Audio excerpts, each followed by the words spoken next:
Theory ಎಕ್ಸಾಮ್ನಲ್ಲಿ ನೀವೇನಾದರೂ ಈ ರೀತಿ ಬರೆದ್ರಿ ಅಂತಂದ್ರೆ ನಿಮಗೆ ಔಟ್ ಆಫ್ 4 ಮಾರ್ಕ್ಸ್ ಬಂದೇ ಬರುತ್ತೆ ನೋಡ್ರಿ. ಟಾಪರ್ಸ್ಗಳ ಸೀಕ್ರೆಟೇ ಇದಾಗಿರುತ್ತೆ. ಅವರಿಗೆ ಯಾಕೆ ಥಿಯರಿ ಒಳಗೆ ಔಟ್ ಆಫ್ 4 ಬಂದಿರುತ್ತೆ ಅಂತಂದ್ರೆ ಅವರು ಥಿಯರಿ ಎಕ್ಸಾಮ್ ಬರೆಯುವಾಗ ಅವ್ರದ್ದೇ ಆದ ಒಂದು ಮೆಥಡನ್ನು, ಒಂದು ಸ್ಟ್ರಕ್ಚರನ್ನು ಫಾಲೋ ಮಾಡಿರ್ತಾರೆ. ನೀವು ಕೂಡ ಈ ಒಂದು ಸ್ಟ್ರಕ್ಚರನ್ನು ಫಾಲೋ ಮಾಡಿ ನಿಮಗೆ ಬೋರ್ಡ್ ಎಕ್ಸಾಮ್ನಲ್ಲಿ ಬರೆದ್ರಿ ಅಂತಂದ್ರೆ ನೀವು ಕೂಡ ಔಟ್ ಆಫ್ 4 ತೆಗಿಬೋದು. ಸೊ ಈ ವಿಡಿಯೋನ ನೀವು ಕೊನೆ ತನಕ ನೋಡಿದರೆ ಲಾಸ್ಟಲ್ಲಿ ಯಾವ ರೀತಿ ಬರಿಬೋದು ಅಂತ ಹೇಳೋದಕ್ಕೆ ಒಂದು ಎಕ್ಸಾಂಪಲ್ ಆಗಿ ಒಂದು ಕ್ವಶನನ್ನು ಇಟ್ಕೊಂಡು ನಾನು ಬರೆದು ತೋರಿಸ್ತೀನಿ ನಿಮಗೆ. ನೀವು ಅದನ್ನು ಫಾಲೋ ಮಾಡ್ಬೋದು. ಅದಕ್ಕಿಂತ ಮೊದಲು ನೀವೇನಾದರೂ ನಮ್ಮ ಚಾನಲ್ಗೆ ಹೊಸದಾಗಿ ನೋಡ್ತಾ ಇದ್ರಿ ಅಂತಂದ್ರೆ ಒಂದು ಸಬ್ಸ್ಕ್ರೈಬ್ ಮಾಡ್ಕೊಂಡು ನೋಡಿರಿ. ಹಾಗೆ ಈ ವಿಡಿಯೋ ಇಷ್ಟ ಆಯಿತು ಅಂತಂದ್ರೆ ಕೊನೆಯದಾಗಿ ಒಂದು ಲೈಕ್ ಮಾಡಿರಿ, ನಿಮಗೆ ಯೂಸ್ಫುಲ್ ಅನಿಸಿದರೆ ಮಾತ್ರ. ಸೊ ಸ್ಟಾರ್ಟ್ ಮಾಡೋಣ. ಫಸ್ಟ್ ಕ್ವಶನ್ ಪೇಪರ್ನ ಕೊಟ್ಟ ತಕ್ಷಣ ನೀವೇನು ಮಾಡಬೇಕಂದ್ರೆ ಪ್ರಾಪರಾಗಿ ಎಲ್ಲ ಕ್ವಶನ್ಸ್ನ ಒಂದು ಸಲ ಅಲ್ಲ 2 ಸಲ ಓದಿ. ನಾನು ಲಾಸ್ಟ್ ವೀಡಿಯೋದೊಳಗೆ ಇದನ್ನು ಹೇಳಿ ನಿಮಗೆ. ನೀವೇನು ಮಾಡಿರಿ, ಕ್ವಶನ್ ಪೇಪರ್ ಕೊಟ್ಟ ತಕ್ಷಣ ಫಸ್ಟ್ ಕ್ವಶನ್ ಓದ್ತಿರಲ್ಲ ಏನು ಕೇಳ್ಯಾರ ಕ್ವಶನ್ನೊಳಗೆ ಅಂತೇಳಿ ನೋಡಿರಿ. ಅಂದರೆ ಎಕ್ಸ್ಪ್ಲೇನ್ ಮಾಡಿರಿ ಅಂತ ಕೇಳ್ಯಾರೋ, ಏನು ಡಿಫೈನ್ ಕೇಳ್ಯಾರೋ ಅಥವಾ ಡಿಸ್ಕಸ್ ಮಾಡಿರಿ ಅಂತ ಕೇಳ್ಯಾರೋ, ಇದನ್ನು ನೀವು ನೋಡಿಕೊಂಡಾಗ ನಿಮಗೊಂದು ಐಡಿಯಾ ಬರುತ್ತೆ ಯಾವ ರೀತಿ ಬರಿಬೇಕಂತೇಳಿ. ನೆಕ್ಸ್ಟ್ ಆ ಕೇಳಿದಂಥ ಒಂದು ಕ್ವಶನ್ ಎಷ್ಟು ಮಾರ್ಕ್ಸಿಗೆ ಕೇಳ್ಯಾರ, 2 ಮಾರ್ಕ್ಸು ಅಥವಾ 4 ಮಾರ್ಕ್ಸು, 5, 6 ಅಥವಾ 8, 10 ಈ ಥರ ಎಷ್ಟು ಮಾರ್ಕ್ಸಿಗೆ ಕೇಳ್ಯಾರ ಅಂತೇಳಿ ನೀವು ನೋಡಿದ್ರಿ ಅಂತಂದ್ರೆ ನಿಮಗೆ ಎಷ್ಟು ಪೇಜ್ ಆನ್ಸರ್ನ ನೀವು ಬರಿಬೇಕು ಅನ್ನೋದು ಒಂದು ನಿಮ್ಮ ತಲೆಯಾಗ ಐಡಿಯಾ ಬರುತ್ತೆ. ಅದ್ರ ಪ್ರಕಾರ ನೀವು ಬರಿಬೋದು.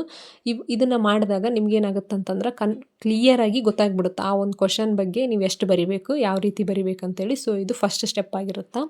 ಇನ್ನು 2ನೇ ಸ್ಟೆಪ್ಪನ್ನು ನೋಡೋದಾದರೆ ಗೋಲ್ಡನ್ ಫಾರ್ಮೆಟ್ ಅಂತ ನಾನು ಹೇಳ್ತೀನಿ. ಇದಕ್ಕೆ ಮೋಸ್ಟ್ ಇಂಪಾರ್ಟೆಂಟ್ ಇದು.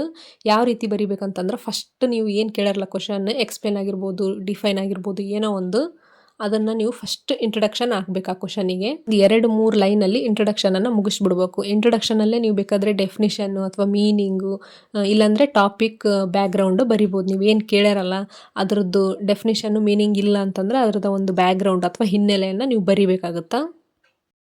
ಇಂಟ್ರಡಕ್ಷನ್ ಆದಮೇಲೆ ಬಾಡಿ ಅಥವಾ ಎಕ್ಸ್ಪ್ಲನೇಷನಲ್ಲಿ ಏನಂತಂದರೆ ನೀವು ಫಸ್ಟ್ ಕ್ವಶನ್ ಓದಿರ್ತೀರಲ್ಲ ಅದರದ್ದು ಒಂದು ಮೇನ್ ಪಾಯಿಂಟ್ಸ್ನ ಬರಿಬೇಕು. ಮೇನ್ ಪಾಯಿಂಟ್ಸ್ ಬರೆದು ಆ ಪಾಯಿಂಟ್ಸ್ಗಳನ್ನು ಎಕ್ಸ್ಪ್ಲೇನ್ ಮಾಡಬೇಕು. ಆ ಪಾಯಿಂಟ್ಸ್ಗಳನ್ನು ಎಕ್ಸ್ಪ್ಲೇನ್ ಮಾಡಿ ಆದಮೇಲೆ ಅದಕ್ಕೆ ರಿಲೇಟೆಡ್ ಆಗಿ ಏನಾದರೂ ಡೈಗ್ರಾಮು, ಚಾರ್ಟ್ಸು ಏನಾದರೂ ಇತ್ತಂತಂದ್ರೆ ಅವ್ನು ಹಾಕಬೇಕು. ಇಲ್ಲಾಂದರೆ ಎಕ್ಸಾಂಪಲ್ಸ್ ಏನಾದರೂ ಇತ್ತು ಅಂತಂದ್ರೆ ಅವುಗಳನ್ನು ನೀವು ಆ್ಯಡ್ ಮಾಡಬೇಕು. ಲಾಸ್ಟಲ್ಲಿ ಕಂಪಲ್ಸರಿಯಾಗಿ ಕನ್ಕ್ಲೂಷನ್ ಅಥವಾ ಉಪಸಂಹಾರವನ್ನು ನೀವು 1 ಅಥವಾ 2 ಲೈನಲ್ಲಿ ಬರೀಲೇಬೇಕು. ನೀವೇನೆಲ್ಲ ಮೇಲೆ ಬರೆದಿರ್ತೀರಲ್ಲ ಇಂಟ್ರಡಕ್ಷನ್, ಎಕ್ಸ್ಪ್ಲನೇಷನಲ್ಲಿ ಅದೆಲ್ಲನೂ ಮಿಕ್ಸ್ ಮಾಡಿ 1-2 ಲೈನಲ್ಲಿ ನೀವು ಕನ್ಕ್ಲೂಷನ್ ಅಥವಾ ಉಪಸಂಹಾರವನ್ನು ಬರೀಲೇಬೇಕು. ನೆಕ್ಸ್ಟ್ ಸ್ಟೆಪ್ಪು ಪಾಯಿಂಟ್ ಫಾರ್ಮೆಟ್ ಆನ್ಸರನ್ನು ಬರೆಯೋದು. ಯಾವ ರೀತಿ ಪಾಯಿಂಟ್ ಫಾರ್ಮೆಟಲ್ಲಿ ಬರೆಯೋದು ಅಂತೇಳಿದ್ರೆ ಯಾವುದೋ ಒಂದು ನ್ಯಾಷನಲ್ ಇನ್ಕಮ್ ಆಗಿರ್ಬೋದು ಅಥವಾ ಸಂದಾಯ ಬಾಕಿ ಆಗಿರ್ಬೋದು, ಅದ್ರದ್ದು ಅಡ್ವಾಂಟೇಜಸ್ ಅಥವಾ ಡಿಸ್ಅಡ್ವಾಂಟೇಜಸ್ ಬರೀರಿ ಅಂತ ಕೇಳಿರ್ಬೋದು. ನೀವು ಅವಾಗ ಏನು ಮಾಡ್ಬೇಕಂತಂದ್ರೆ ಅದರದ್ದು ಮೀನಿಂಗ್ ಬರೆದು ನೆಕ್ಸ್ಟ್ ಅದರದ್ದು ಪಾಯಿಂಟ್ಸನ್ನು ಬರಿಬೇಕು. ಒಂದು ಸೈಡ್ ಪಾಯಿಂಟ್ಸನ್ನು ಬರೆದು ನೆಕ್ಸ್ಟ್ ಆ ಅಡ್ವಾಂಟೇಜಸ್ ಏನು ಇದು ಕೇಳಿರ್ತಾರಲ್ಲ ಅದರ ಪಾಯಿಂಟ್ಸನ್ನು ಎಕ್ಸ್ಪ್ಲೇನ್ ಮಾಡಿ ನೆಕ್ಸ್ಟ್ ಮತ್ತೆ ಡಿಸ್ಅಡ್ವಾಂಟೇಜಸ್ನ ಒಂದು ಪಾಯಿಂಟ್ಸನ್ನು ನೀವು ಎಕ್ಸ್ಪ್ಲೇನ್ ಮಾಡಬೇಕಾಗುತ್ತೆ. ಈ ಥರ ಪಾಯಿಂಟ್ಸ್ ವೈಸ್ ಬರೆದ್ರೆ ಎಕ್ಸಾಮಿನರ್ಗೂ ನಿಮ್ಮ ಒಂದು ಆನ್ಸರ್ ಭಾಳ ಅಟ್ರ್ಯಾಕ್ಟ್ ಆಗಿ ಅವರು ಒಳ್ಳೆ ಮಾರ್ಕ್ಸ್ ಕೊಡೋ ಒಂದು ಚಾನ್ಸಸ್ ಇರುತ್ತೆ. ಹಾಗಾಗಿ ಈ ಒಂದು ಟಿಪ್ಸನ್ನು ಫಾಲೋ ಮಾಡಿ. ನೆಕ್ಸ್ಟ್ ಸ್ಟೆಪ್ಪು ಸಬ್ ಹೆಡ್ಡಿಂಗ್ಸ್ನ ಯೂಸ್ ಮಾಡೋದು. ಅಂತಂದರೆ ಇವಾಗ ನಾನು ಎಕ್ಸಾಂಪಲ್ ಹೇಳತ್ತೀವಿ ನೋಡಿರಿ. ಫಸ್ಟ್ ಇಂಟ್ರಡಕ್ಷನಲ್ಲಿ ಮೀನಿಂಗ್ ಬರೀತೀರಿ, ಆಮೇಲೆ ಸಬ್ ಹೆಡ್ಡಿಂಗ್ಸ್ ಅಥವಾ ಎಕ್ಸ್ಪ್ಲನೇಷನಲ್ಲಿ ಫೀಚರ್ಸ್ ಆಗಿರ್ಬೋದು, ಇಂಪಾರ್ಟೆಂಟ್ಸ್ ಆಗಿರ್ಬೋದು, ಆವಾಗಲೇ ಹೇಳಿದ್ನಲ್ಲ ಅಡ್ವಾಂಟೇಜಸ್ ಆರ್ ಡಿಸ್ಅಡ್ವಾಂಟೇಜಸ್ ಆಗಿರ್ಬೋದು, ಈ ಥರ ಬೇರೆ ಬೇರೆ ಒಂದು ಸಬ್ ಹೆಡ್ಡಿಂಗ್ಸನ್ನು ನೀವು ಯೂಸ್ ಮಾಡಲೇಬೇಕು. ಫುಲ್ ಉದ್ದಕ್ಕೆ ಕತ್ತಿ ಥರ ಬರೆದ್ರೆ ಯಾವುದೇ ಯೂಸ್ ಇಲ್ಲ. ಅದರಿಂದ ಅದು ವ್ಯಾಲ್ಯೂಯೇಷನ್ ಮಾಡೋರಿಗೂ ಅಟ್ರ್ಯಾಕ್ಟ್ ಅನಿಸಲ್ಲ. ಸಬ್ ಹೆಡ್ಡಿಂಗ್ಸ್ನ ಕರೆಕ್ಟಾಗಿ ಹಾಕೋದ್ರಿಂದ ಮಾರ್ಕ್ಸ್ ಕೂಡ ಇನ್ಕ್ರೀಸ್ ಆಗೋ ಚಾನ್ಸಸ್ ಇರುತ್ತೆ. ನೆಕ್ಸ್ಟ್ ಸ್ಟೆಪ್ನ ನೋಡೋದಾದರೆ ಎಕ್ಸಾಂಪಲ್ನ ಆ್ಯಡ್ ಮಾಡೋದು. ಅಂತಂದರೆ ನೀವು ಕೇಳಿರ್ತಕ್ಕಂಥ ಕ್ವಶನಿಗೆ ಯಾವ ಒಂದು ಎಕ್ಸಾಂಪಲ್ ಸೂಟೇಬಲ್ ಆಗುತ್ತಂತ ನೋಡಿಕೊಂಡು ನೀವು ಎಕ್ಸಾಂಪಲ್ನ ಏನಾದರೂ ಆ ಒಂದು ಆನ್ಸರ್ನಲ್ಲೇ ಆ್ಯಡ್ ಮಾಡಿದ್ರೆ ಆನ್ಸರ್ ಸ್ಟ್ರಾಂಗ್ ಆಗುತ್ತೆ. ವ್ಯಾಲ್ಯೂಯೇಷನ್ ಮಾಡೋರಿಗೂ ಕೂಡ ಒಂದು ಏನಂತಂದರೆ ಅಟ್ರ್ಯಾಕ್ಷನ್ ಆಗಿ ಮಾರ್ಕ್ಸ್ ಜಾಸ್ತಿ ಕೊಡೋ ಚಾನ್ಸಸ್ ಇರುತ್ತೆ. ಸೊ ನೆಕ್ಸ್ಟ್ ಸ್ಟೆಪ್ನ ನೋಡೋದಾದರೆ ಕೀವರ್ಡ್ಸ್ಗೆ ಅಂಡರ್ಲೈನ್ ಮಾಡೋದು. ಅಂತಂದರೆ ಡೆಫಿನೇಷನ್ನು, ಇಂಪಾರ್ಟೆಂಟ್ ಟರ್ಮ್ಸ್ ಇರ್ತಾವಲ್ಲ, ಇಂಟ್ರಡಕ್ಷನ್, ಮೀನಿಂಗ್, ಎಕ್ಸ್ಪ್ಲನೇಷನ್, ಕನ್ಕ್ಲೂಷನ್, ಇವುಗಳಿಗೆ ಅಂಡರ್ಲೈನನ್ನು ಕಂಪಲ್ಸರಿಯಾಗಿ ಪೆನ್ಸಿಲಿಂದ ಮಾಡಿರಿ. ಈ ಥರ ಮಾಡೋದ್ರಿಂದ ವ್ಯಾಲ್ಯೂಯೇಷನ್ಗೆ ಒಂದು ಅಟೆನ್ಷನ್ ಸಿಗುತ್ತೆ. ಅವರಿಗೆ ಏನೋ ಈ ಸ್ಟೂಡೆಂಟ್ ಏನೋ ಒಂದು ಹೊಸದಾಗಿ ಏನೋ ಮಾಡ್ಯಾನ ಅಂತೇಳಿ ಮಾರ್ಕ್ಸನ್ನು ಜಾಸ್ತಿ ಕೊಡೋ ಚಾನ್ಸಸ್ ಇರುತ್ತೆ. ನೆಕ್ಸ್ಟ್ ಸ್ಟೆಪ್ಪು ಮಾರ್ಕ್ಸ್ ಪ್ರಕಾರ ಆನ್ಸರ್ ಲೆಂತನ್ನು ಡಿಸೈಡ್ ಮಾಡಿ ಬರೆಯೋದಾಗಿರುತ್ತೆ.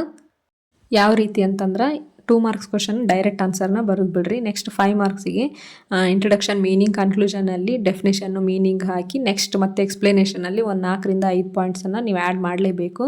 ನೆಕ್ಸ್ಟ್ 10 ಮಾರ್ಕ್ಸಲ್ಲಿ ಯಾವ ರೀತಿ ಬರಿಬೇಕಂತಂದ್ರೆ ಫುಲ್ ಎಕ್ಸ್ಪ್ಲನೇಷನ್, ಇಂಟ್ರಡಕ್ಷನ್ನು, ಮೀನಿಂಗ್, ಎಕ್ಸ್ಪ್ಲನೇಷನ್ನು ಮತ್ತು ಕನ್ಕ್ಲೂಷನ್, ಇದರಲ್ಲಿ ನೀವು ಫುಲ್ ಎಕ್ಸ್ಪ್ಲನೇಷನ್ ಮಾಡಲೇಬೇಕು. ಯಾಕಂತಂದರೆ 10 ಮಾರ್ಕ್ಸ್ ಇರುತ್ತೆ. ಹಾಗಾಗಿ ನೀವು 3-4 ಪೇಜು 10 ಮಾರ್ಕ್ಸಿಗೆ ಬರೀಲೇಬೇಕು ಕಡಿಮೆ ಅಂದ್ರೂ.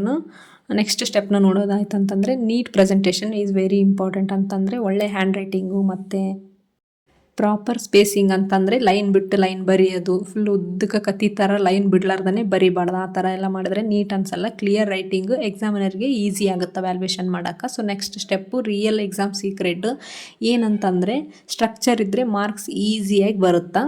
ಬರೆಯೋ ವಿಧಾನ ಗೊತ್ತಿತ್ತಂತಂದ್ರೆ ಮಾರ್ಕ್ಸ್ ಖಂಡಿತ ಬಂದೇ ಬರುತ್ತೆ. ಪ್ಯಾರಾಗ್ರಾಫ್ ಮಾಡೋಕ್ಕೆ ಹೋಗ್ಬೇಡ್ರಿ. ಅಂದರೆ ಕಂಠಪಾಠ ಮಾಡೋದು ಟೆಕ್ಸ್ಟ್ ಬುಕ್ನಲ್ಲಿ ಯಾವ ರೀತಿ ಓದಿರ್ತೀರ ಅದೇ ರೀತಿ ಬರಿಬಾರ್ದು. ಅದಕ್ಕೆ ಅದರದ್ದೇ ಆದ ಒಂದು ಮೆಥಡ್ ಇರುತ್ತೆ, ಅದನ್ನು ಫಾಲೋ ಮಾಡಿ ಆ ಒಂದು ಕಾನ್ಸೆಪ್ಟ್ ನಿಮಗೆ ಗೊತ್ತಿತ್ತು, ಅದು ಪಾಯಿಂಟ್ಸ್ ಗೊತ್ತಿತ್ತು ಅಂತಂದ್ರೆ ಅದನ್ನು ಈ ಒಂದು ಮೆಥಡನ್ನು ನೀವು ಫಾಲೋ ಮಾಡಿದರೆ ಖಂಡಿತವಾಗಿ ನಿಮಗೆ ಔಟ್ ಆಫ್ ಮಾರ್ಕ್ಸ್ ಬಂದೇ ಬರುತ್ತೆ. ನಾನಿಲ್ಲಿ ಎಕ್ಸಾಂಪಲ್ ನೋಡಿರಿ ನಿಮ್ಗೆ ತೋರಿಸಾಕ್ತೀನಿ. RBIನ ಕಾರ್ಯಗಳು ಯಾವ ರೀತಿಯಾಗಿ ಈ ಒಂದು ಸ್ಟ್ರಕ್ಚರ್ನ ಫಾಲೋ ಮಾಡಿ ನಾನು RBIನ ಕಾರ್ಯಗಳನ್ನು ಇಲ್ಲಿ ಎಕ್ಸ್ಪ್ಲೇನ್ ಮಾಡೀನಿ ಅಂತಂದ್ರೆ ಫಸ್ಟ್ PTK ಇಂಟ್ರಡಕ್ಷನಲ್ಲಿ RBIನ ಹಿನ್ನೆಲೆ ಬಗ್ಗೆ ಯಾವ ರೀತಿ ಬಂತು, ಯಾವಾಗ ಜಾರಿಗೆ ಆಯಿತು, ಫಸ್ಟ್ ಖಾಸಗಿ ಬ್ಯಾಂಕ್ ಆದಮೇಲೆ ನೆಕ್ಸ್ಟ್ ಯಾವಾಗ ಕೇಂದ್ರ ಬ್ಯಾಂಕ್ ಆಯಿತು, ಇದೆಲ್ಲ ಸ್ವಲ್ಪ ಒಂದು 4-5 ಲೈನಲ್ಲಿ ಬರೀಬೇಕು ಇಂಟ್ರಡಕ್ಷನಲ್ಲಿ.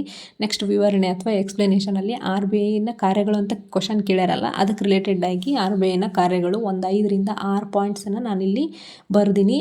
ಅವುಗಳನ್ನು ಬರೀ ಪಾಯಿಂಟ್ಸ್ ಬರೆದು ಬಿಡಬಾರ್ದು, ಅದರದ್ದು ಫುಲ್ ಎಕ್ಸ್ಪ್ಲನೇಷನನ್ನು ಬರಿಬೇಕಾಗುತ್ತೆ. ನೀವು ಕ್ವಶನ್ ಎಷ್ಟು ಮಾರ್ಕ್ಸಿಗೆ ಕೇಳ್ಯಾರ ಅಂತೇಳಿ ಡಿಸೈಡ್ ಮಾಡಿದ ಮೇಲೆ ಆನ್ಸರ್ನ ನೀವು ನಿರ್ಧಾರ ಮಾಡಬೇಕು, ಯಾವ ರೀತಿ ಬರೀಬೇಕು, ಎಷ್ಟು ಪೇಜ್ ಬರೀಬೇಕು ಅಂತೇಳಿ. ನೆಕ್ಸ್ಟ್ ಉಪಸಂಹಾರ ಅಥವಾ ಕನ್ಕ್ಲೂಷನ್.